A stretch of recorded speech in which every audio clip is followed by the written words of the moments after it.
दोस्तों, उत्तर प्रदेश के बरेली में एक परिवार में उत्तर प्रदेश पुलिस से रिटायर्ड डीएसपी पद के पिता थे और उनकी एक बेटी थी। वो भी आर्मी में मेजर पद से रिटायर थी। और कुछ बदमाश कुछ बातों को लेकर उनके घर जाते हैं और गोलीबारी करते हैं। और दोनों बदमाश कोई छोटे मोटे गिरोह के नहीं थे, लॉरेंस बिश्नोई गिरोह के थे।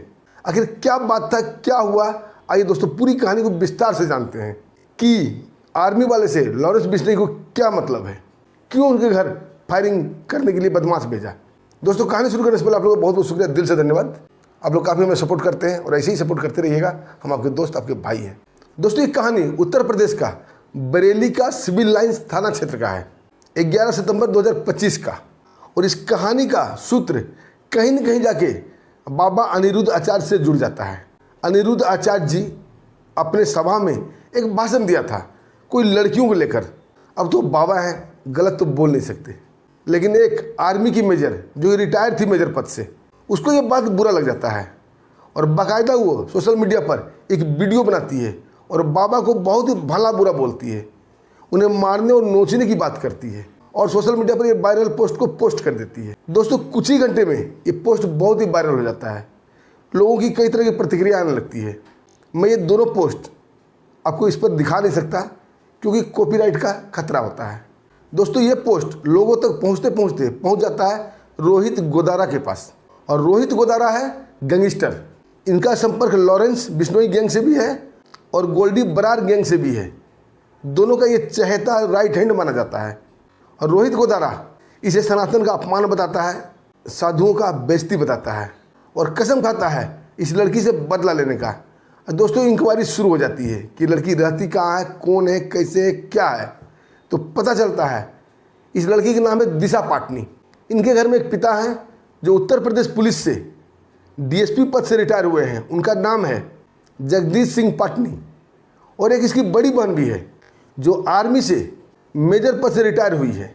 जैसे ही सब कुछ पता चल जाता है तो रोहित गोदारा अपने 2 शूटर को इनके घर भेजता है कि जाओ इनके घर पर गोलीबारी करो, इन्हें डराओ, इन्हें धमकाओ, ताकि वीडियो वायरल हो, न्यूज़ में ये सब बातें आए और बाद में इससे बदला लिया जाएगा और बताया जाएगा हमने गोलीबारी क्यों किया है।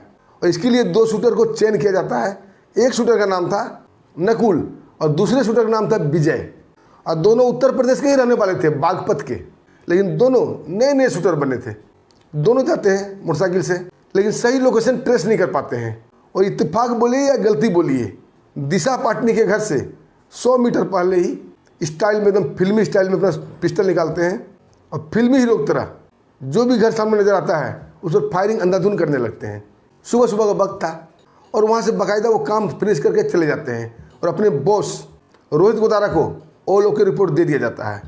अब इधर रोहित गोदारा और उसके आदमी सुबह से ही न्यूज़ चैनल पर नज़रें गड़ाए हुए थे कि कब उनके खबर आए। लेकिन दोस्तों, सुबह से शाम हो जाती है, कोई न्यूज़ पर इस बात को नहीं दिखाया जाता है। अब इससे रोहित गोदारा परेशान हो जाता है कि भाई हमने इतने बड़े फेमस हस्ती के घर, जो दिशा पाटनी खुद फिल्मी हस्ती है, उसके पिता पूर्व डीएसपी हैं, उसकी एक बहन एक्स आर्मी है, वो भी मेजर है, और सबसे बड़ी बात दिशा पाटनी फिल्मी दुनिया में है। भाई इसके घर में तो अगर एक कुत्ते को खांसी भी आ जाए तो न्यूज़ प्रसारित होने लगता है। और उसके घर पर गोलियां चल गई, वो भी कई राउंड, लेकिन कोई न्यूज़ नहीं बना। आखिर बात क्या हुई? आज दोस्तों, जब इंक्वायरी की जाती है तो बात ये निकल के आती है कि दिशा पाटनी के घर पे गोलीबारी हुई ही नहीं। उसे 100 मीटर पहले किसी घर में हुई थी, उसे इतनी गंभीरता से नहीं लिया गया। लेकिन रोहित गोदारा कोई छोटा मोटा गैंगस्टर तो था नहीं, उसने टीम बी भी रखा था। टीम बी में भी 2 शूटर थे। एक शूटर का नाम था रविंद्र उर्फ कुल्लू। ये हरियाणा पानीपत का रहने वाला था, पेशे से बिजली मिस्त्री था, इसके पिता भी बिजली मिस्त्री थे। लेकिन ये गैंगस्टर कैसे बन गया था? बिजली मिस्त्री के काम करते हुए किसी घर में किसी से झगड़ा हो गया था और उसके सिर पर इसने रड मारा था और रड लगने से उस आदमी की हत्या हो गई थी। और हत्या के जुर्म में रविंद्र उर्फ कल्लू जेल चला गया था। और जेल में कई तरह से आतंकवादी से, शूटरों से दोस्ती हुई थी और ये रोहित गोदारा टीम में भर्ती हो गया था। उसका शूटर अपॉइंटमेंट करके बन गया था और ये पुराना शूटर था। इसके साथ एक शूटर हरियाणा का और था जिसका नाम मैं पता नहीं कर पाया, लेकिन हाँ इतना पता जरूर कर लिया, वो भी हरियाणा का ही रहने वाला था और एक डेयरी चलाता था। बहुत गरीब परिवार से रहने वाला था, आमदनी कोई सोर्स नहीं था, हमेशा बीमार रहता था, बाहर काम के लिए जा नहीं पाता था, इसलिए वो डेयरी खोल के बैठा हुआ था। बताते हैं अगल बगल के लोग वो कर्जे में बिल्कुल डूबा हुआ था। घर भी ऐसा था जहाँ बिजली बत्ती की व्यवस्था नहीं थी, घर में दरवाजा तक नहीं था, इतना गरीब था। तो मजबूरी में आकर शूटर बना था। अब ये बी टीम वाले शूटर चलते हैं दिशा पाटनी घर गोलीबारी करने के लिए। इनके चाल चलन हाव भाव ऐसा लगता था कि बिल्कुल ये पुराना शूटर है। अब बिल्कुल एग्जैक्ट पॉइंट 12 सितंबर के दिन, यानी एक दिन बाद बिल्कुल एग्जैक्ट पॉइंट पे जाते हैं और दिशा पाटनी घर पे 9 राउंड गोली फायर करते हैं। और 9 राउंड उनके दीवार में, उनके छज्जे में, उनके दरवाजे में, खिड़की में, सब में लगते हैं। अब वक्त था सुबह का 3:40। दोस्तों अंधाधुंध फायरिंग से अगल बगल के लोग भी एक्टिव हो जाते हैं और उस घर के लोग भी जग जाते हैं और ये शूटर पिस्टल लहराते वहाँ से भाग जाते हैं। अब तुरंत आनंद फानंद में पुलिस टीम को इन्फॉर्म किया जाता है। मामला था दिशा पाटनी का और उसके पिता भी उत्तर प्रदेश पुलिस से डीएसपी थे। पुलिस आनंद फानंद में आती है और इसका इंक्वायरी चलने लगता है। दोस्तों ये वीडियो खूब वायरल होता है, हर तरह के पोस्ट किए जाते हैं, यूट्यूब पर, फेसबुक पर, न्यूज में, टीवी चैनल पर, हर जगह। दोस्तों ये खबर पहुंच जाती है कहाँ? उत्तर प्रदेश के सीएम योगी आदित्यनाथ जी के पास। अब सीएम योगी आदित्यनाथ जी दिशा पाटनी के पिता पूर्व डीएसपी जगदीश सिंह पाटनी को फ़ोन करते हैं। उनसे बोलते हैं आपको घबराने की ज़रूरत नहीं है, आपको सुरक्षा दिया जाएगा, आपके बेटियों को सुरक्षा दिया जाएगा, यानी कि परिवार को सुरक्षा दिया जाएगा, आपके घर पुलिस लगाई जाएगी, आप बिल्कुल ना घबराइए, अपराधी जल्द से जल्द पकड़े जाएंगे या तो मारे जाएंगे। दोस्तों उत्तर प्रदेश के जब सीएम साहब इस मामले में इन्वॉल्व होते हैं तो पुलिस और एक्टिव हो जाती है। ऐसे भी उत्तर प्रदेश पुलिस एक्टिव है, अपराधी बच नहीं पाते हैं।